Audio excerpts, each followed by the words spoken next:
আইন শৃঙ্খলা বাহিনীর গুলিতে কেউ মারা যাবে তা কাম্য নয়, নুরুল হক নূর।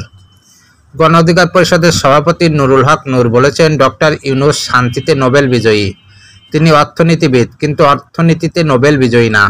তিনিও তার গ্রামীণ ব্যাংক দারিদ্র দূরীকরণে ভূমিকা রেখেছেন। জয়েন্টলি তিনি নোবেল পেয়েছেন শান্তিতে।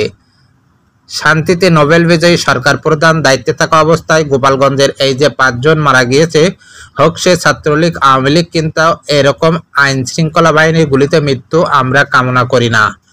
সম্প্রতি এক টেলিভিশনের টক শোতে নুরুল হক বলেন, আওয়ামী লীগ চাইবে উস্কানি দিয়ে ডক্টর ইউনূসের ইমেজ ক্ষুণ্ণ করতে, দেশের ভাবমূর্তি ক্ষুণ্ণ করতে। সেক্ষেত্রে সরকার আইন শৃঙ্খলা পরিস্থিতি সংস্কারের পাশাপাশি মানুষ যে স্বস্তি চেয়েছিল, সেই স্বস্তিটাও আমরা এই জায়গায় দেখতে পাচ্ছি না।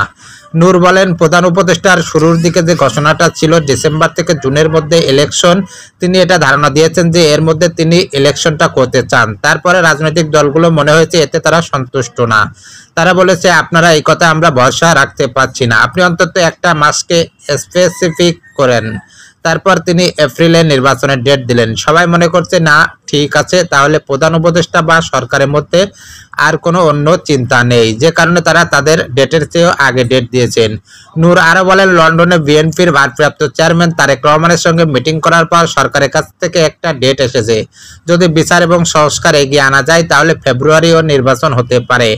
একবার তিনি ডেট দিয়েছেন ডিসেম্বর থেকে জুন, সেখান থেকে একটা ফিক্সড ডেট বলেছেন এপ্রিল, তারপরে আবার লন্ডনে বৈঠক শেষে বলেছেন ফেব্রুয়ারি। এর ফলে মানুষের মধ্যে আরো কনফিউশন ক্রিয়েট হয়েছে যে এই ডিসেম্বর থেকে জুন, সেখান থেকে এপ্রিল, সেখান থেকে আবার ফেব্রুয়ারি, তার মানে এখানে ডালকে কুছ কালা হে। এর কারণে নির্বাচন নিয়ে অনেকের মধ্যে একটা উৎকণ্ঠা, উদ্বেগ তৈরি হয়েছে।